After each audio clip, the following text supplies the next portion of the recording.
이제 다 함께 자리에 일어나셔서 주님의 성에 함께 찬양하시며 예배로 나아가시겠습니다.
하나님은 영이시니 예배하는 자가 영과 진리로 예배할지니라.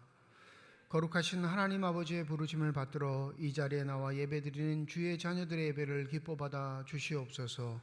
진실된 마음과 정직한 영으로 삼위일체 하나님의 성호를 찬양하며 예배드릴 때 하나님이셔 영으로 임재하여 주시사 주님만 주실 수 있는 평강과 기쁨이 저희 심령 가운데 가득 넘치게 하여 주시옵소서. 감사드리며 우리 주 예수 그리스도의 이름으로 기도드립니다. 아멘.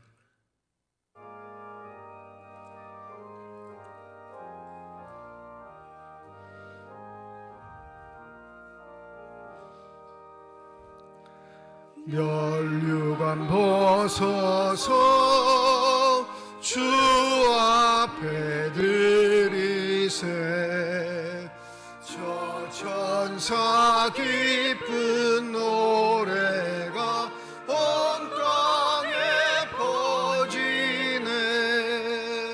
내 혼아 깨어서 주 찬송하여라. 온 백성 죄를 속하시 만왕의 왕일세. 멸류관 벗어서 주 앞에 드리세. 그 손에 몸의 상처가 영광 중 빛나네. 하늘의 천사도 그 영광 보고서 고난의 신비 알고자 늘 흠모하네.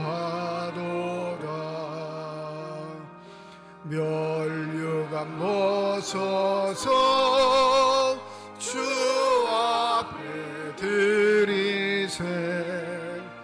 온 세상 전쟁 그치고 참 평화 오겠네. 주보자 온 백성 엎드려 그 한량없는 영광을 늘 찬송.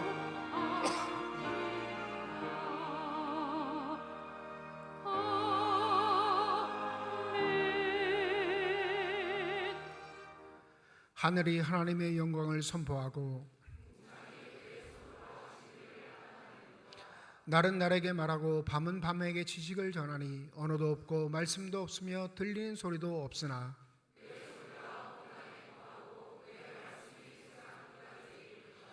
여호와의 율법은 완전하여 영혼을 소생시키며 여호와의 교훈은 정직하여 마음을 기쁘게 하고 여호와를 경외하는 도는 정결하여 영혼까지 이르고 금 곧 많은 순금보다 더 사모할 것이며 꿀과 송이꿀보다 더 달도다. 아멘. 지난 한 주간 동안의 삶을 되돌아보며 주님 앞에 참회의 기도를 드립니다.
만일 우리가 우리 죄를 자백하면 그는 미쁘시고 의로우사 우리 죄를 사하시며 우리를 모든 불의에서 깨끗하게 하실 것이라.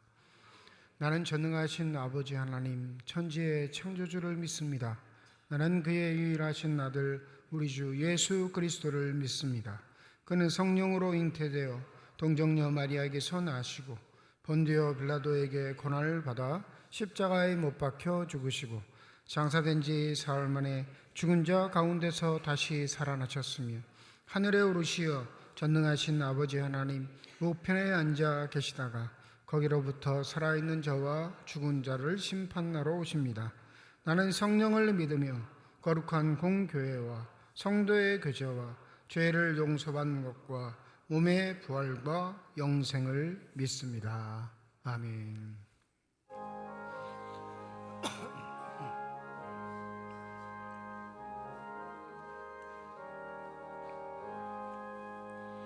내 영혼에 햇빛 비치니 주 영광 찬란해.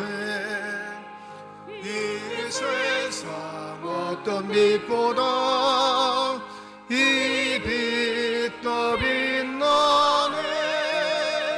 주의 영광 빛난 광채 내게 비춰 주시옵소서. 그 밝은 얼굴 배울 때 나의 영혼 기쁘다. 내 영혼에 노래 있으니 주 찬양합니다. 주 귀를 기울이시사 다 살고 계시네. 주의 영광 빛난 광채 내게 비춰 주시옵소서. 그 밝은 얼굴 배울 때 나의 영혼 기쁘다. 내 영혼의 봄날 되어서 주 함께 하실 때 그 평화 내게 깃들고 주 은혜 꽃피네. 주의 영광 빛난 광채 내게 비춰 주시옵소서. 그 밝은 얼굴 배울 때 나의 영혼 기쁘다.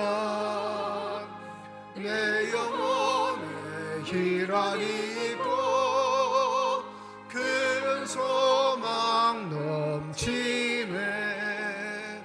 주 예수 복을 주시고 또 내려주시네. 주의 영광 빛난 광채 내게 비춰 주시옵소서. 그 밝은 얼굴 배울 때 나의 영혼 기쁘다.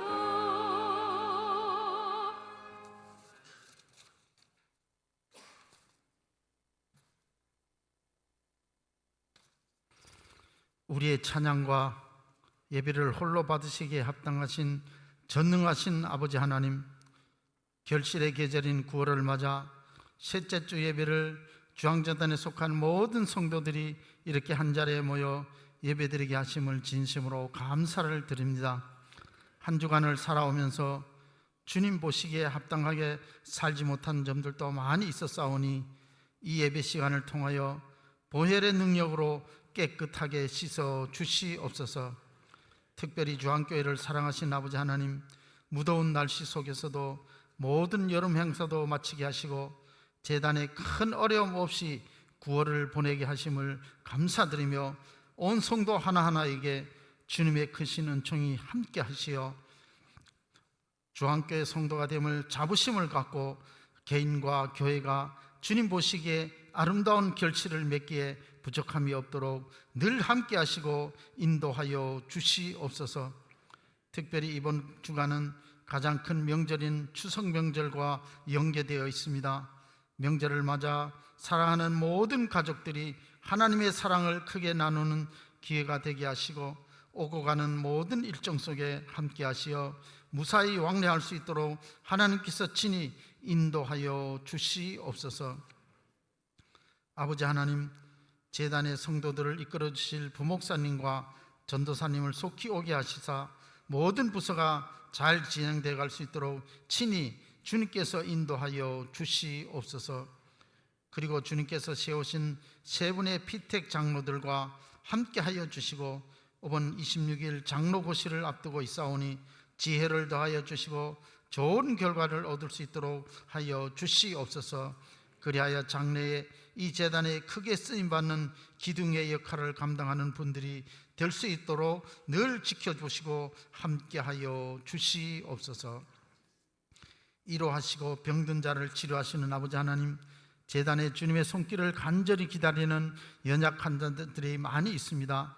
한 분 한 분 생각해보면 삼척 주한교회를 위해 꾸준히 기도와 염려로 지켜온 분들이 오니 주의 능력의 손으로 안수하여 주시사 기쁨으로 우리와 함께 다시 제단에서 예배드릴 수 있도록 함께하여 주시옵소서. 계절적으로 환절기에 접어들었습니다. 제단에 속하신 연로하신 어르신들을 붙잡아 주시어 늘 제단에서 만나 교제하며 함께 예배드릴 수 있도록 지켜보아여 주시옵소서. 말씀을 통하여 우리에게 삶의 변화를 시키시는 아버지 하나님, 이 시간 목사님을 통하여 귀한 말씀을 듣고자 하오니 먼저 말씀 전하시는 목사님에게 능력으로 함께하여 주시사 늘 피곤치 않게 하여 주시고, 오늘도 전해지는 말씀이 우리의 마음판에 깊이 새겨질 수 있는 귀한 말씀이 되어 앞으로 한 주간도 더욱 힘차게 살아가게 하여 주시옵소서. 시온 찬양대의 찬양을 통하여 하나님께 영광되게 하시며 온 성도들에게도 큰 은혜의 찬양이 되게 하여 주시옵소서. 오늘도 예배를 위하여 구석구석에서 수고하시는 모든 주의 봉사자들에게 하늘의 크신 축복으로도 함께하여 주시옵소서. 예배의 첫 시간입니다. 온전히 이 시간 드리는 예배를 주님께서 친히 인도하시고 영광 받으실 줄로 믿고, 이 모든 말씀 주 예수 그리스도의 이름으로 감사하며 기도드리옵나이다. 아멘.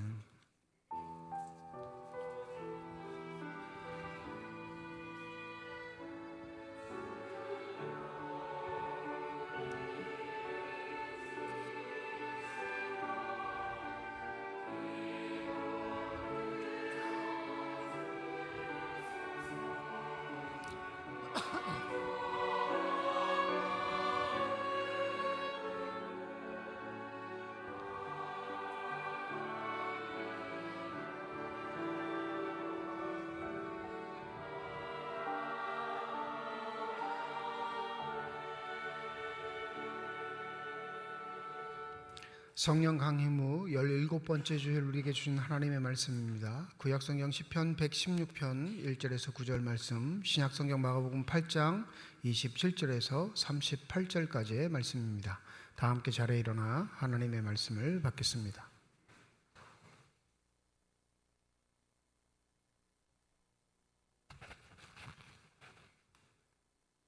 오늘 우리에게 주시는 하나님의 말씀입니다. 여호와께서 내 음성과 내 간구를 들으심으로 내가 그를 사랑하는도다. 그의 길을 내게 기울이심으로 내가 평생에 기도하리로다. 사망의 줄이 나를 두르고 수월의 고통이 내게 이르므로 내가 한란과 슬픔을 만났을 때에 내가 여호와의 이름으로 기도하기를, 여호와여 주께 구하오니 내 영혼을 건지소서 하였도다. 여호와는 은혜로우시며 의로우시며 우리 하나님은 긍휼이 많으시도다. 여호와께서는 순진한 자를 지키시나니 내가 어려울 때에 나를 구원하셨도다. 내 영혼아 내 평안함으로 돌아갈지어다. 여호와께서 너를 후대하심이로다. 주께서 내 영혼을 사망에서 내 눈을 눈물에서 내 발을 넘어짐에서 건지셨나이다. 내가 생명이 있는 땅에서 여호와 앞에 행하리로다. 아멘.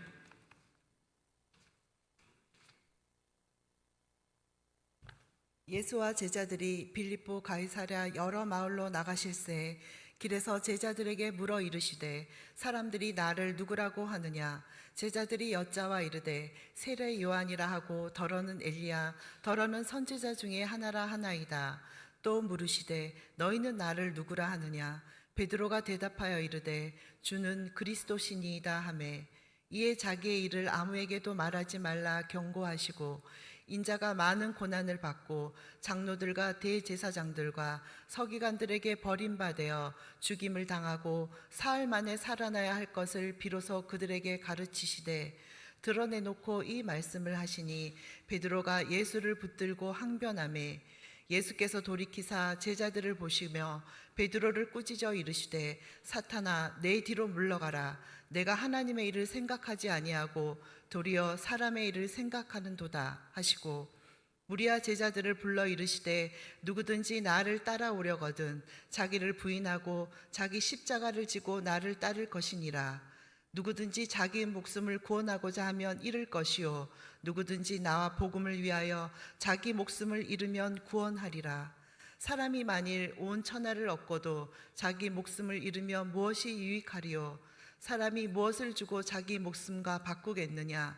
누구든지 이 음란하고 죄 많은 세대에서 나와 내 말을 부끄러워하면 인자도 아버지의 영광으로 거룩한 천사들과 함께 올 때에 그 사람을 부끄러워하리라. 하나님께서 이 말씀을 통하여 우리에게 은혜 주시기를 원합니다. 네.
아멘. 기도하겠습니다.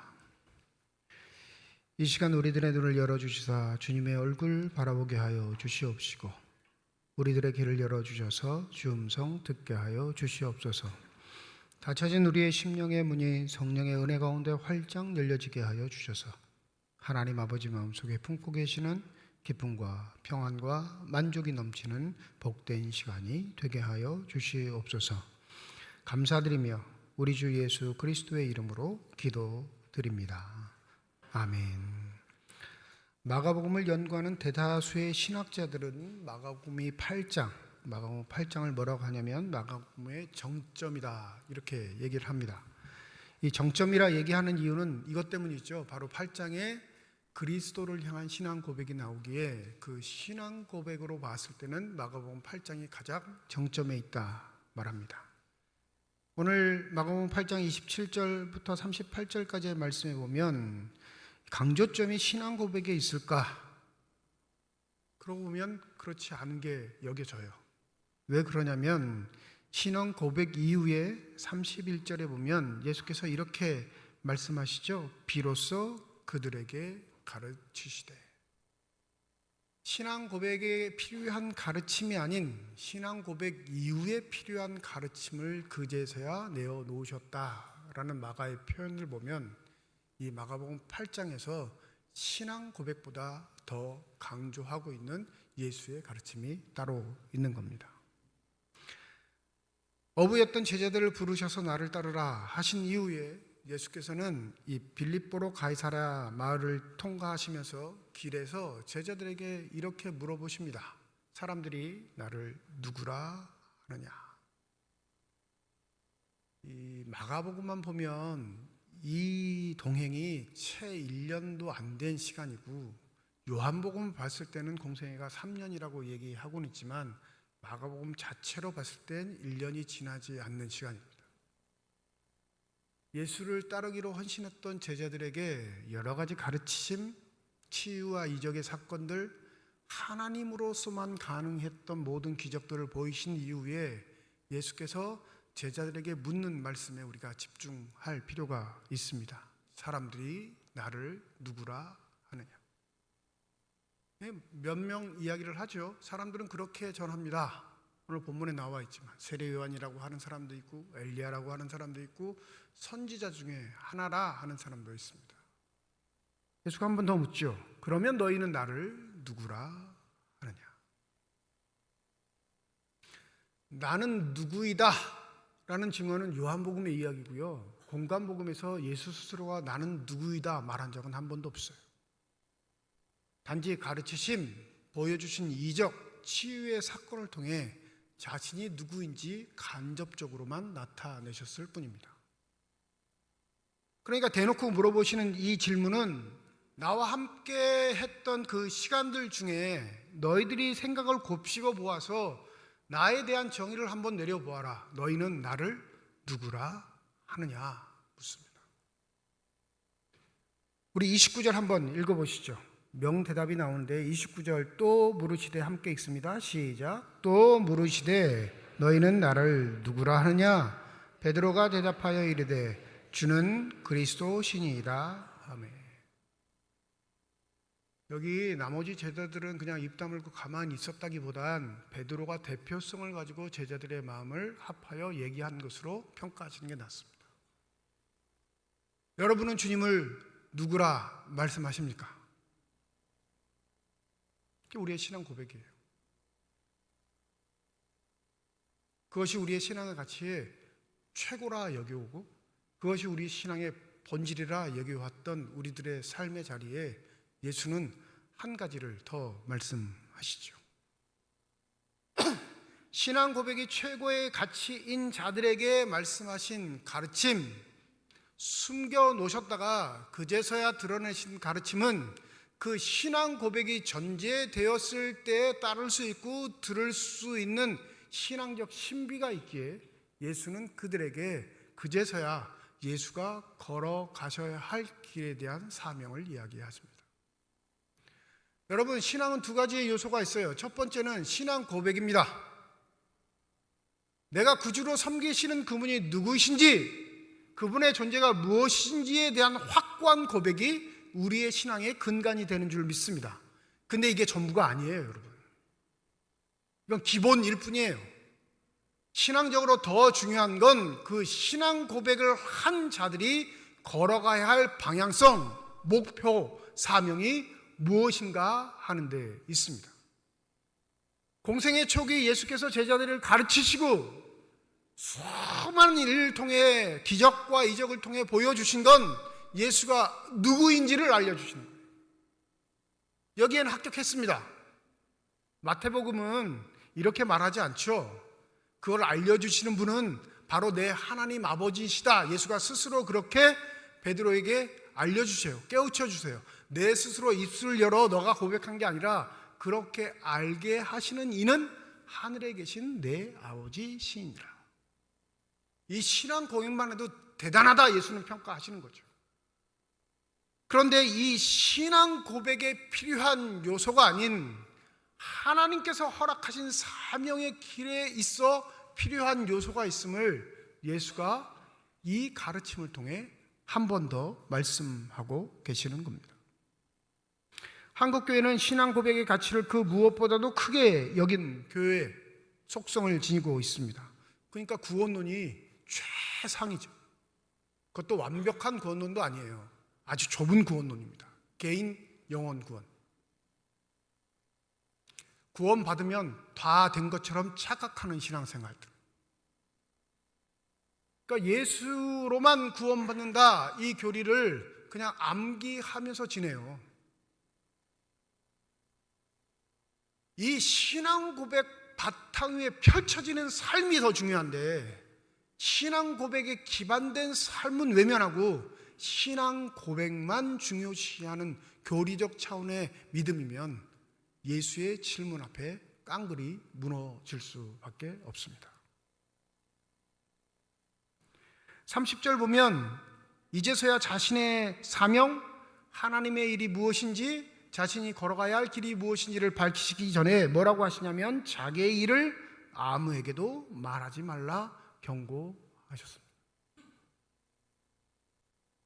그리고 31절 말씀하시죠. 31절 우리 함께 같이 읽어보겠습니다. 시작. 인자가 많은 고난을 받고 장로들과 대제사장들과 서기관들에게 버림받아 죽임을 당하고 사흘 만에 살아나야 할 것을 비로소 그들에게 가르치시되.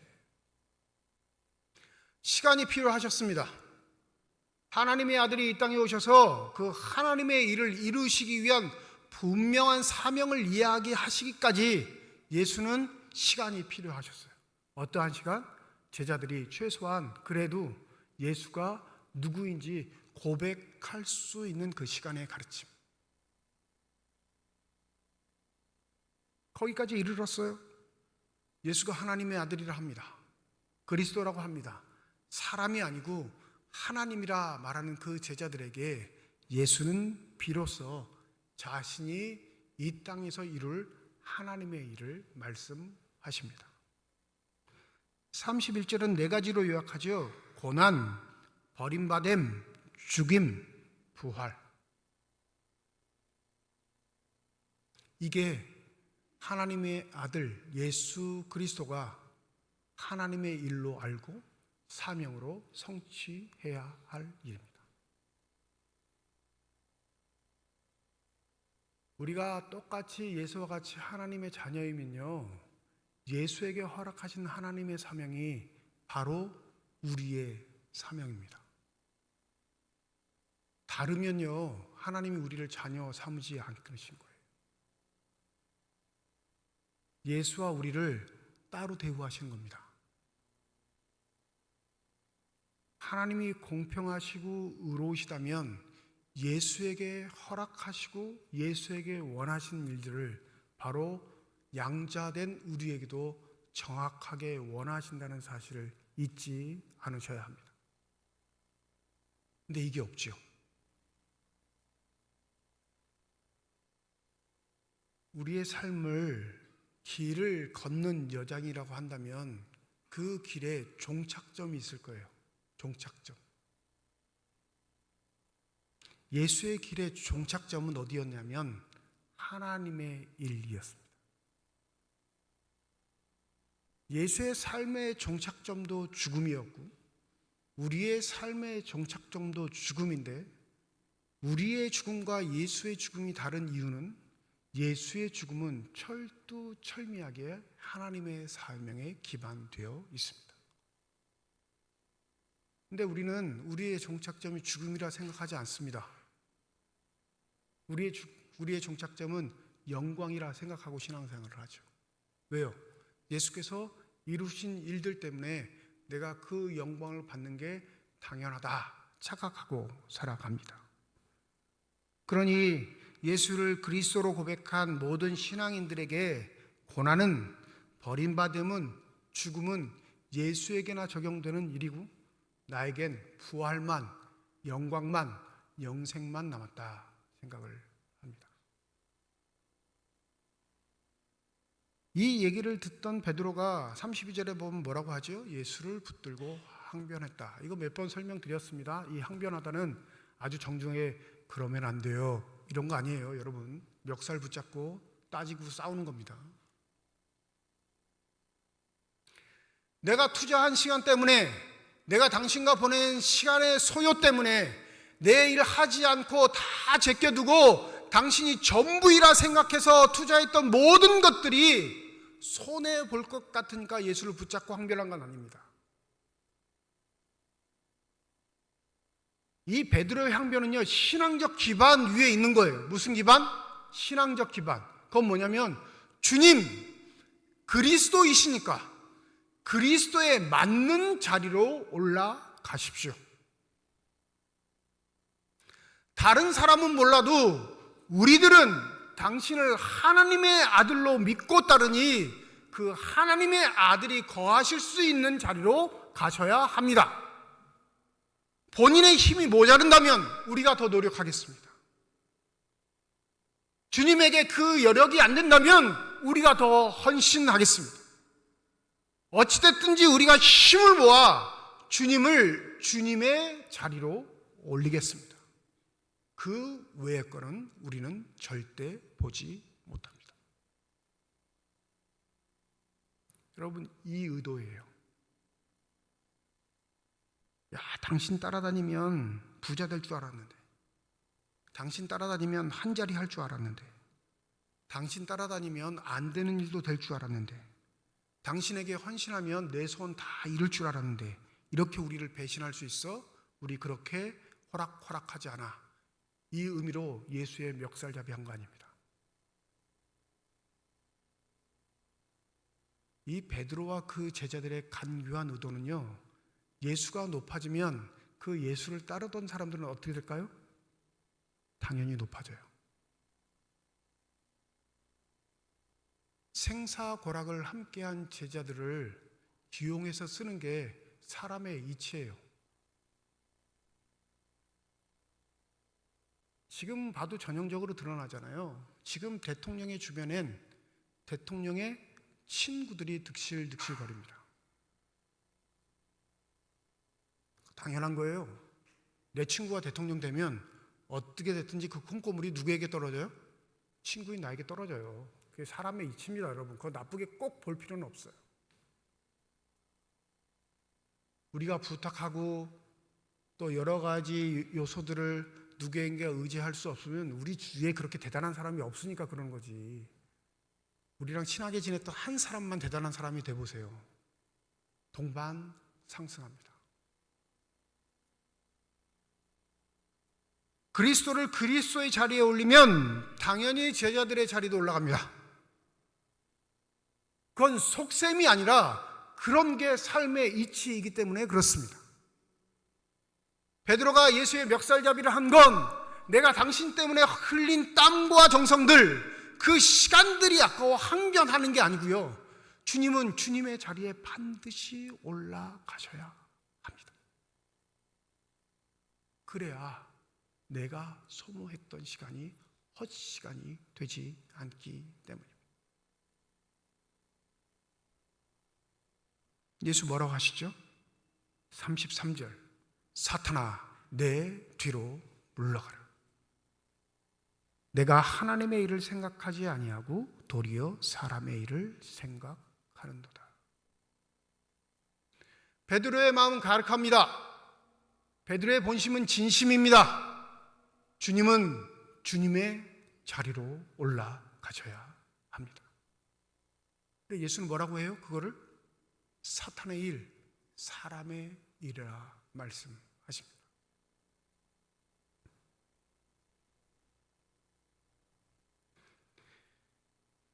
사람과 사람과의 교제를 살펴보면 그 사람의 환경들이 드러날 때가 있는데, 그 환경들은 그가 지니고 있는 삶의 태도들 때문에 그렇습니다. 그 태도는요, 사람과의 관계에서 드러나요.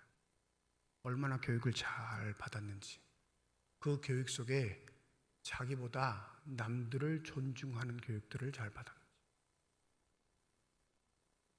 모든 의존의 기본은요, 나보다 남을 낮게 여기는 거예요. 높게. 그 교육의 가치를 잘 몸에 지닌 자가 존중받고 사랑받는 사회가 아름답고 복된 사회입니다. 나쁜 사회는요, 자기가 가진 지위, 힘, 권세로 무조건 복종시키고 찍어 누르는 사회예요. 그 사회는 수직관계로 삶이 영위되죠. 그러니까 사람들의 마음속에 뭐가 도사리냐면 반드시 높은 자리에 올라가겠다. 그게 삶의 가치가 되어버린 사회가 됩니다. 명절에 아프지 마세요. 우리나라 이런 인사하는 나라가 되어버렸어요. 명절에 아파도 어떤 사람만 아플 수 있어요? 네? 돈 많은 사람만 아플 수 있는 사회가 된 거예요. 돈 없으면 응급실 못 갑니다. 받아주지도 않지만. 정부에서 내놓은 정책이, 의료 정책이 물론 그 휴일에 일하는 의사와 약사들을 위한 인건비의 명목은 있지만 실제적으로 노골적으로 그 저변에 깔린 의식은 뭐냐면요, 돈 있는 자만 살 수 있습니다.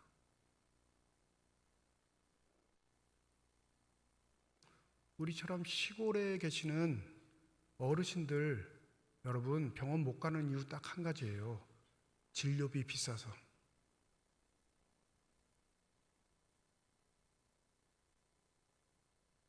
우리 사회는 누군가의 인격을 존중하는 게 아니라 이미 결정됐어요. 돈이 왕이 되는 세상. 한마디도 안 하죠, 국민들이. 왜? 나 안 아플 자신 있거든요. 나 병원 안 갈 것 같거든요. 나는 괜찮을 것 같거든요. 이 기저에 깔린 아주 차지찬 인간에 대한 혐오가 무엇인지는 전혀 인식하지 않고 나만 괜찮으면 된다 하는 생각이 지금 이 나라에 힘을 더 불어넣는 겁니다. 예수가 예수의 자리를 몰라 고난의 길로, 버림받음의 길로, 죽음의 길로 가신다 말씀하시는 게 아닙니다. 하나님의 아들이 얼마나 존귀한지 스스로 몰라서 처참하고 험악한 그 길로 가시겠다 말씀하시는 게 아닙니다. 예수가 그 길로 갈 수밖에 없으면 그가 지극히 사랑하시는 하나님 아버지가 그에게 맡기신 이 땅에서의 사명이기 때문에 그렇습니다. 고난을 주고하는 사람이 누가 있을까요? 사람들에게 버림받은 것, 배척당하는 것, 왕따당하는 것 좋아하는 사람이 어디 있겠습니까? 뿐만 아니라 자기가 스스로 자초해서 죽음을 불러일으키는 삶의 길을 거둘 사람이 이 땅에 어디에 있겠습니까? 우리가 예수를 믿는 이유는 고난을 극복하기 위함입니다. 우리가 예수를 따르는 이유는 배척당하지 않고 칭찬 듣기 위함입니다. 우리가 예수를 믿고 신뢰하는 건 죽음 때문이 아니라 영생 때문인데, 예수는 신앙 고백을 한 제자들에게 예수의 길이 고난과 배척과 죽음이라고 떳떳하게 이야기하십니다. 그러니 예수의 말씀이 우리에게도 베드로처럼 예수의 멱살 붙잡고 항변하는 정도의 신앙밖에 되지 않는 거죠. 여러분, 사람의 일은 사람이 판단해 그 일을 결정할 뿐만 아니라 진행할 때 사람의 일이라 하고요. 하나님의 일은요, 누가 판단할까요? 하나님이 판단하시고 하나님이 진행하시는 일을 하나님의 일, 고지고대로 번역하면 그렇게 얘기할 수 있어요. 우리는 신앙적 가치를 두고 무엇인가 행할 때 하나님의 일이라 생각하고 말하는데 아닐 때가 많아요. 다 대부분 사람의 일일 경우가 많습니다. 한번 생각해 보시죠. 예수를 그리스도로 고백하는 나는 지금까지 사람의 일을 행한 사람인가, 하나님의 일을 행한 사람인가?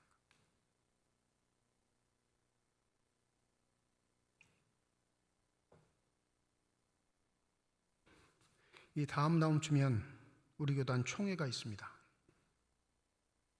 총회 역사상 초유의 사태를 맞았죠. 현직 총회장이 총회에 참석할 수 없습니다. 그가 벌인 한 가지 사건 때문인데요. 뭐 아시는 분도 계실 거예요.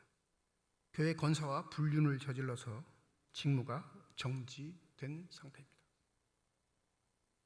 지난 주간에 그가 섬기는 교회에서 재직해서 이 불륜을 저지른 목사에 대한 전별금 투표가 있었습니다. 목사가 요구하는 액수는 10억. 얼마나 얼굴이 뻔뻔하면 이런 말까지 해요. 10억을 주면 1억은 11조 하겠다. 여러분, 그 헌금 하나님 받으실까요?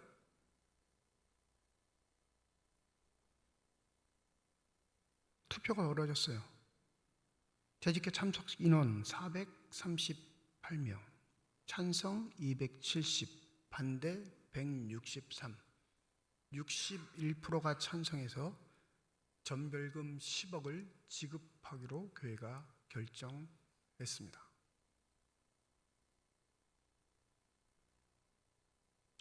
그 대책위원장인 모 장로님께서 등장해서 투표하기 전에 교인들을 설득합니다. 이런 말로, 사회법으로 간통죄는 없어졌기에 사회법으로 처벌할 방법이 없습니다.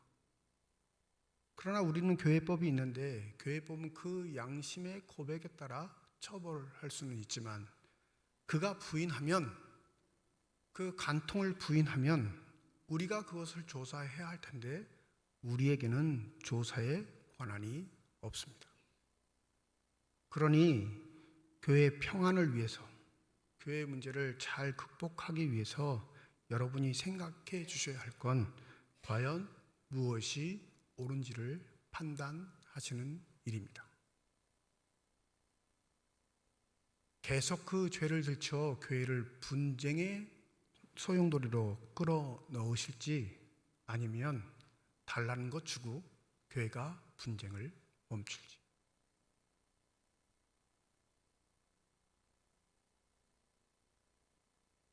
여러분은 어떻게 생각하시나요?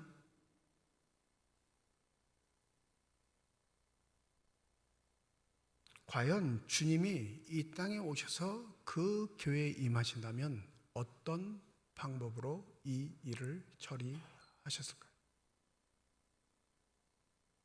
우리의 삶의 자리에 여러분, 이런 일들은 비일비재합니다.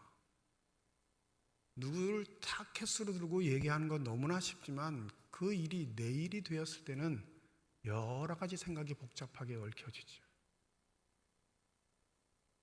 목사를 두둔하고 싶은 생각은 아무것도 없습니다. 조금도 없습니다. 그렇다고 교인을 지지하고 싶은 생각도 조금도 없습니다. 우리들의 삶의 가치가 예수를 그리스도로 고백하는 자로서의 신앙 고백의 삶을 산다면 나의 삶의 길들은 고난을 자처하는 일이어야 할 겁니다. 믿으십니까?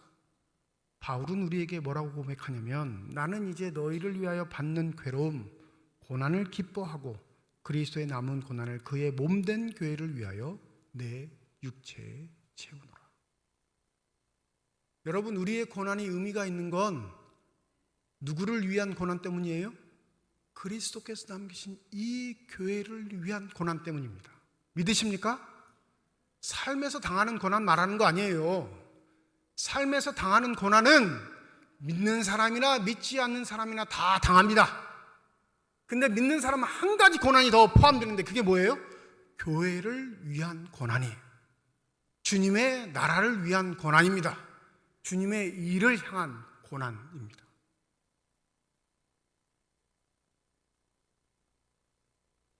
그 관점이 없다면 우리는 늘 잘잘못 갖고 싸우는 게 하나님의 의를 이루는 것이라 생각하게 될 겁니다.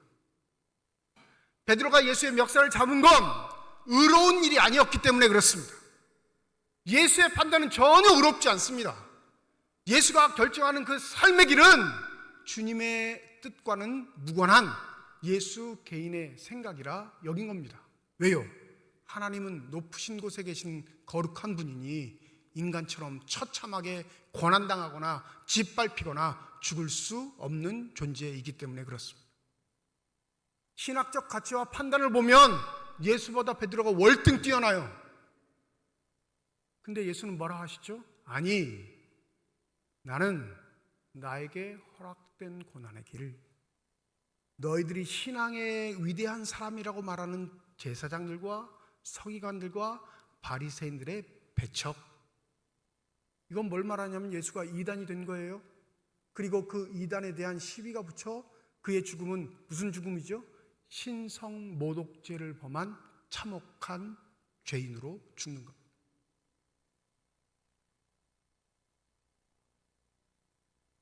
우리의 삶의 여정에 신앙 고백이 중요함은 그 신앙 고백이 우리의 삶의 길의 좌표, 즉 고난과 배척과 죽음의 길로 우리를 초대하기 때문에 그렇습니다.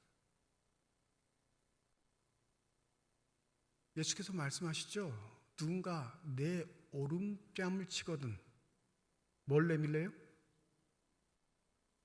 이거 한번 설명드렸는데 오른손잡이가 상대방의 오른뺨을 치려면 어떻게 쳐야 할까요? 지금 조시는 분 계시니까 우리 서로 맞아볼까요? 오른손을 들어보세요. 진짜 때리면 안 돼요. 짝소리가 나면 이제 큰일 납니다. 자, 이 사람의 오른뺨을 치고 싶어요. 어떻게 칠까요? 오른손으로.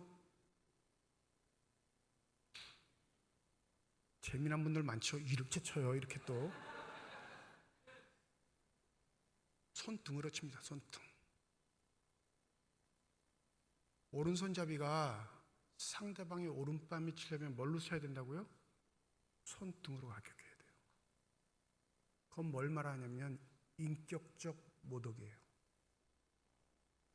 이 뺨 때림은 인간 같지도 않은 것이라는 의미가 포함돼요. 그냥 때리는 것과 다른 거예요, 여러분. 근데 예수님 뭐라고 하시죠? 오른뺨 맞거든 뭐라고요? 내 왼뺨도 내밀고. 누가 오리를 가자 하거든 몇 리를 가요? 2배를 갑니다. 누군가 내 속옷을 빼앗거든 뭘 줘요? 이상하죠? 더러운 속옷을 왜 뺐을까요? 이 말은 다 인격적 모독에 해당되는 사안을 얘기하시는 거예요. 예수의 가르침과 지침을 따라 살면 우리가 얼마나 처참하고 비인격적 존재로 대우를 받는지가 드러납니다. 우리가 가진 신앙의 가치로 보면 내 뺨을 때리는 놈 2대 때려도 모자른데 예수는 뺨을 내밀라고 하시고 내 속옷을 빼앗아가는 치욕스러운 일을 하는 놈에게 뭐라고 하셔요? 보복하지 말고 겉옷도 내어주라는 게 예수의 윤리라면 여러분 그 예수를 구주로 섬기고 사시겠습니까?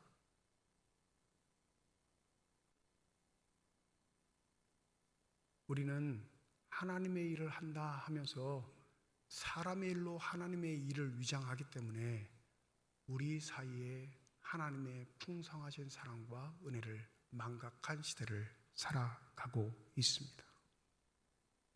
주님 말씀하십니다. 누구든지 나를 따라오려거든 자기를 부인하고 자기 십자가를 지고 나를 따를 것이니라. 누구든지 자기 목숨을 구원하고자 하면 잃을 것이요 누구든지 나와 복음을 위하여 자기 목숨을 잃으면 구원하리라.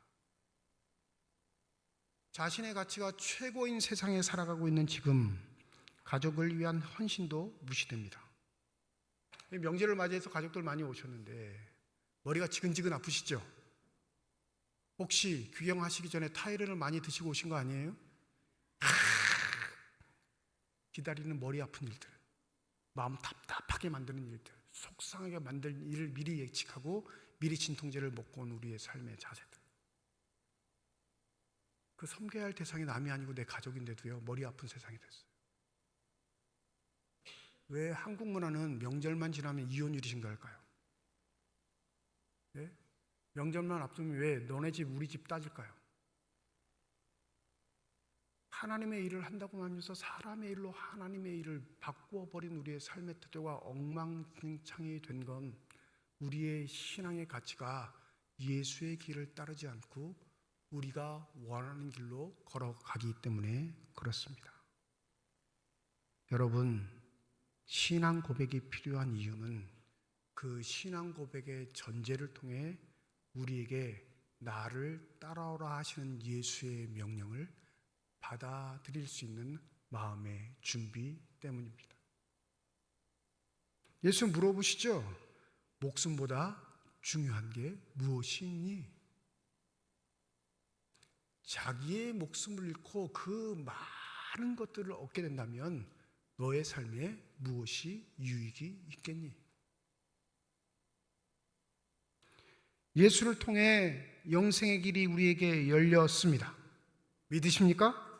근데 그 영생의 길은 아무런 가치, 값없이 우리에게 주신 것이 아니라 예수 스스로가 걸어가신 고난과 배척과 죽음의 길의 결과라는 사실을 잊지 마시기 바랍니다.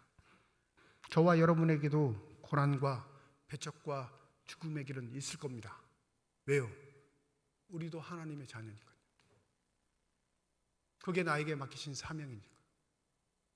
그 고난을 극복하기보다 배척당한 외로움의 눈물을 흘리기보다 죽음을 두려워하기보다 내가 하나님의 자녀로 그 일을 감당하는 것에 기뻐할 수 있는 진정한 신앙인이 되시기를 소원합니다.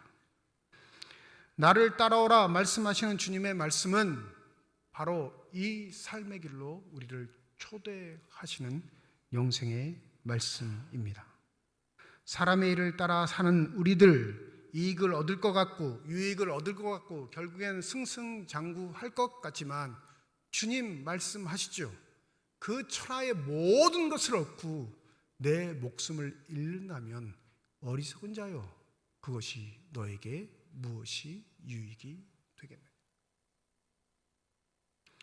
이 세대의 진정한 교회의 가치는 그 생명을 우리의 삶의 고난으로, 우리의 삶의 자리에 배척으로, 우리의 삶의 자리에 죽음으로 보여줄 수밖에 없습니다.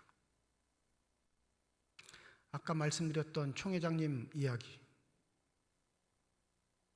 나 죄 지은 건 많은 인간이니 교회를 위해 내 삶이 부끄러워 그냥 조용히 사라지겠습니다. 이랬으면 얼마나 멋있었을까요?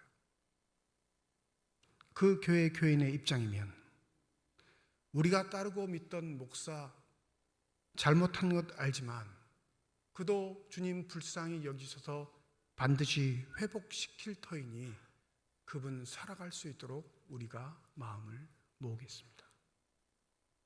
이렇게 마음을 모았다면 얼마나 멋졌을까요?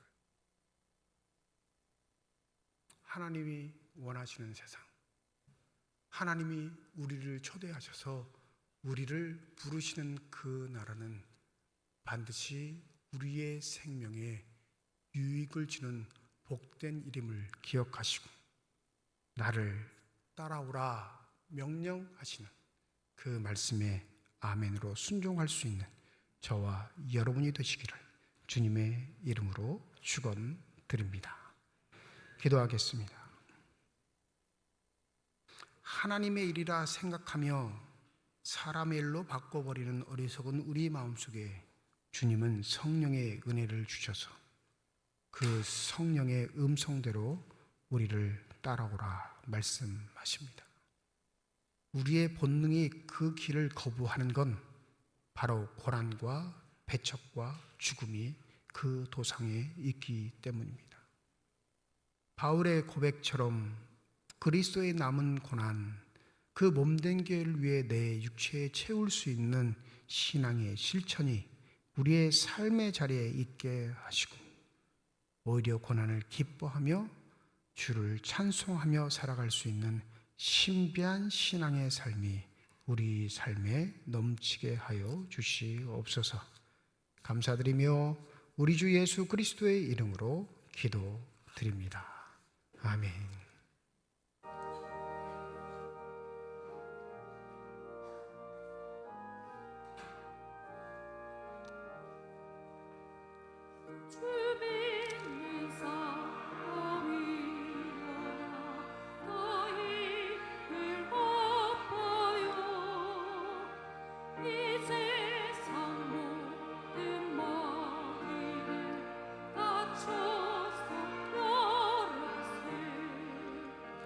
저 앞에 오는 적군을 다 싸워 이겨라.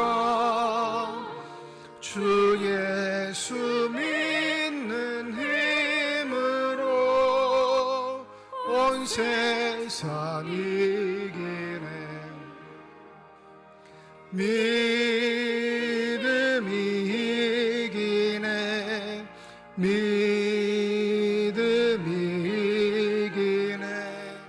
주 예수를 믿음이 온 세상 이기네. 끝까지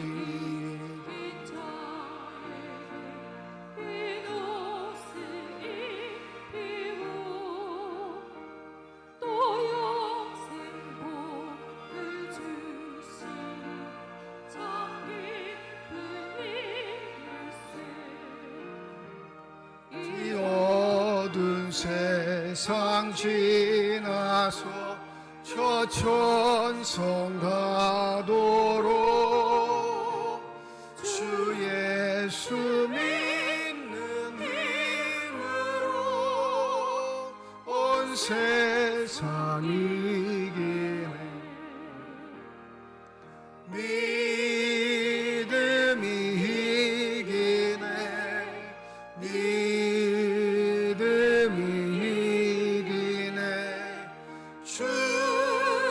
예수를 믿음이 온 세상 이기네.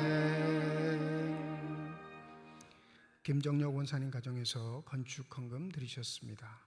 하나님 아버지의 은혜와 사랑을 진심으로 감사드립니다. 거룩한 주일 주회전에 나오게 하여 주시고 나올 때 빈손으로 나오지 아니하고 주 앞에 드릴 수 있는 예물 있게 하심을 감사드립니다. 이 예물 쓰여지는 곳 하나님의 사랑이 널리신 것 되게 하여 주시옵시고 하나님의 이름으로 심겨져 하나님께서 원하시고 뜻하시는 풍성한 열매들만 맺혀지는 거룩한 예물이 되게 하여 주시옵소서. 예물을 드리며 기도의 제목을 담아 드리는 손길과 과정 주께서 아십니다.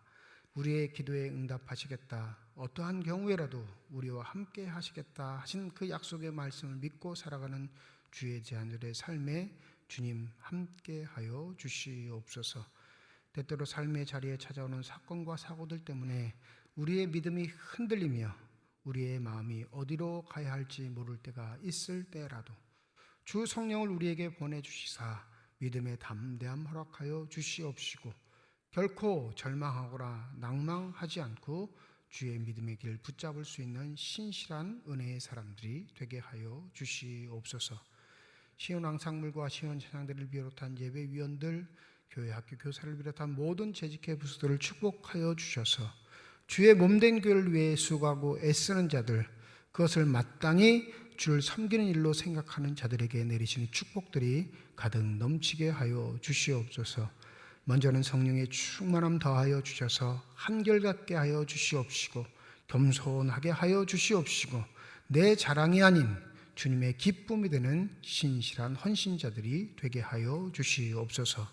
병상에 누워있는 환우들, 그 환우들을 돌보는 가족들을 주님께서 아십니다. 주님, 저들의 답답한 마음, 불안한 심정을 주님께서 아시오니 먼저는 저들의 마음속에 평안을 더하여 주시옵시고 능력의 손길로 환부에 안수하여 주셔서 저들의 질병, 고통, 아픔이 깨끗이 치유받는 놀라운 축복이 있게 하여 주시옵소서. 추석 명절을 맞습니다. 가족끼리 모이는 모임에 주의 평안을 더하여 주시옵시고 서로가 서로를 축복하며 사랑하며 아끼는 가족의 모임 되게 하여 주시옵시고 특별히 간구하옵기는 가족 중에 하늘나라로 떠나 명절을 같이 보내지 못하는 많은 가정들에게 주의 위로의 손길로 함께하여 주셔서 주님이 친히 남편 되어 주시옵시고 주님이 친히 자녀 되어 주시옵시고 주님이 나의 가족 되어 주셔서 이 명절 외롭지 않도록 주 은혜로 함께하여 주시옵소서. 감사드리며 우리 주 예수 그리스도의 이름으로 기도드립니다. 아멘. 우리 함께 인사하겠습니다. 하나님의 축복이 여러분과 함께. 네, 감사합니다. 옆에 분과 인사하시죠. 하나님의 축복이 옆에 계신 분과 함께. 네, 오늘 주일 예배는 1부, 2부 예배로만 모입니다. 오후 찬양 예배는 따로 없습니다. 다음 주일 예배는 1부, 2부 예배로 모이겠습니다. 추석 명절 연휴 기간에는 새벽 기도회를 모이지 않습니다. 16일부터 18일까지 새벽 기도회는 없고요. 새벽 기도회는 19일, 20일, 목요일, 금요일 양일간 이번 주간 모이겠습니다.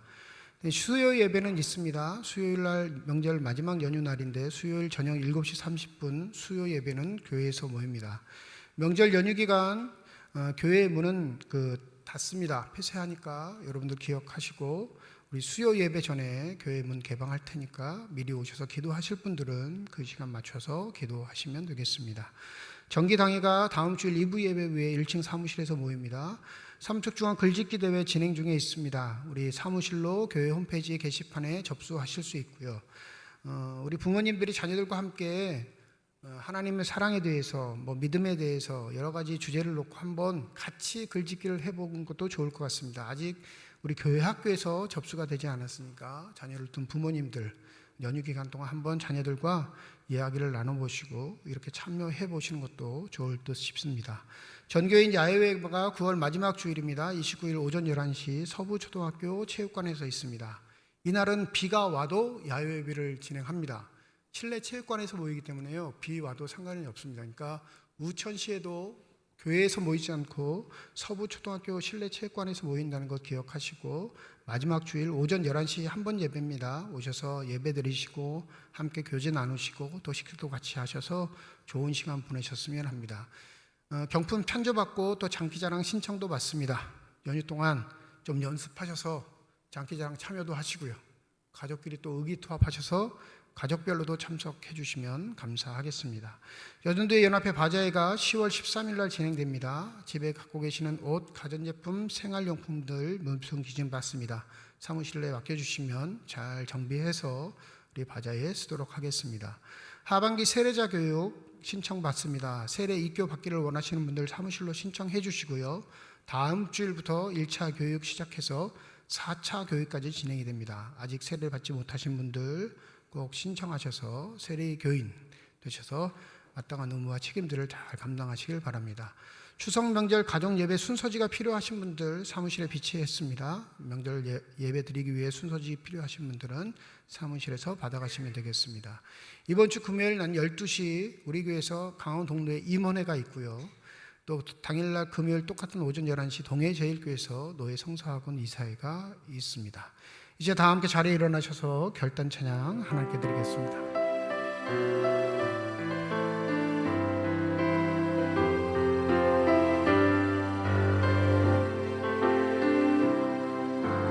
주님 다시 오실 때까지 나는 이 길을 가리라. 좁은 길 나의 십자가 지고 나의 가는 이길 끝에서 나는 주님을 보리라. 영광의